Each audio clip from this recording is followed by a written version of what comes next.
अस्सलामुअलैकुम नाजरीन, आप देख रहे हैं सहार न्यूज़ HD। रियाज अहमद मलक और आज हम हाज़िर हैं एक और नई स्टोरी के साथ। नाजरीन, मौजा मियानी के गरीब और दोनों टांगों से माजूर शख्स जो अपनी ज़िंदगी की मुश्किलात में फंस चुका है, इसकी कहानी। और बुछाल कलान के रिहायशी मौलवी मोहम्मद इस्माइल ने उलमा को चैलेंज कर दिया और इसने इनाम भी रख दिया।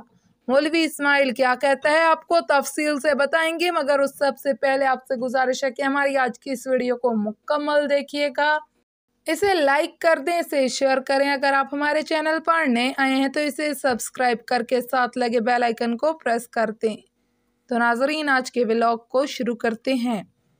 सबसे पहले हम आपको बताएं कि हुकूमत की जानिब से गैर मुल्कियों को दी गई मोहलत की तारीख ख़त्म होते ही ज़िला चकवाल में पुलिस एक्शन में आ गई और उन्होंने गैर मुल्कियों को तलाश करके हिरासत में लेने का सिलसिला शुरू कर रखा है। अब तक थाना कलरकहार पुलिस ने मुतादद फैमिलीज़ को हिरासत में लेकर मराकज़ में मुंतकिल किया है और ये सिलसिला ज़ोर शोर से जारी है। अब भी बुछाल कलान और गर्दनवाह में रहने वाले अफ़गान महाजरीन वापस ना जाने की ज़िद पर कायम हैं, जबकि मियानी और गर्दनवाह से कुछ तो रज़ाकाराना तौर पर वापस चले गए थे और कुछ को पुलिस हिरासत में लेकर वापस भेज रही है। काफ़ी लोग इस बात पर वज़िद हैं कि उन्हें पाकिस्तानी शहरियत मिल चुकी है क्योंकि इनके पास पाकिस्तानी शिनाख्ती कार्ड मौजूद है। नाजरीन, आपको बताएं कि मियानी का रिहायशी गुलाम शबीर अलमारूफ लिट्टू, जो 30 सालों से चाय बेचकर अपने गुजर औकात कर रहा है, अब मौजूदा हालात ने इसे चकरा कर रख दिया है। इसका कहना है कि महंगाई के दौर में अब बच्चों की कफालत इन हालात में मुश्किल हो चुकी है। उसने मजीद क्या कहा, उसकी जुबानी सुनिए। मैं माजूर बंदा जी दूँ लता तो माजूर हाँ।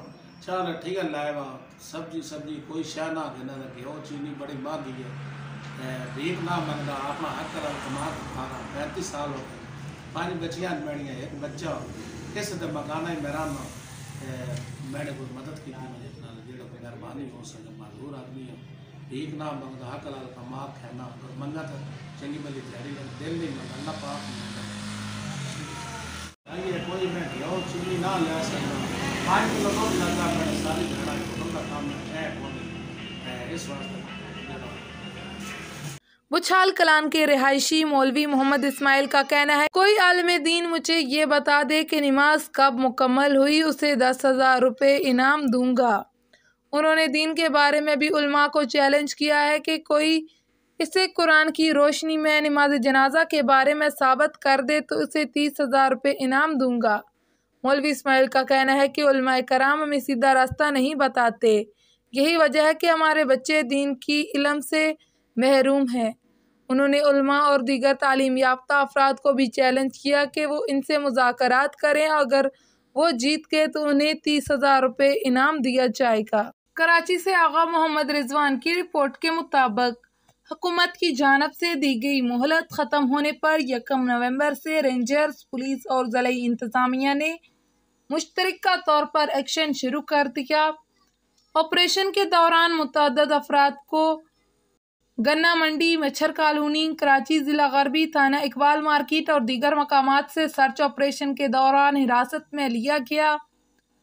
कागजात की जांच पड़ताल के बाद अब तक 71 गैर कानूनी तौर पर मुकीम अफगानी तारकीन वतन को कैंप्स में मुंतकिल किया गया और उन अफराद को बसों के जरिए चमन बॉर्डर तक पहुँचाने का अमल जारी है।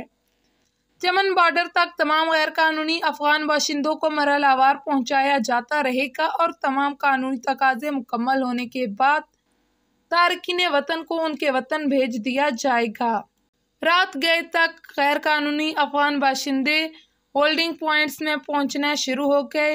होल्डिंग पॉइंट्स में खुराक, बिस्तर और मेडिकल की सहूलियात मुहैया की गई हैं, जबकि नादरा और FIA के वेरिफिकेशन ऑफिस भी होल्डिंग पॉइंट्स में मौजूद हैं। नादरा और FIA के अहलकार मुसलसल गैर कानूनी अफराद की जांच पड़ताल में मसरूफ़ रहेंगे ताकि मौके पर जांच पड़ताल का अमल जारी रहे।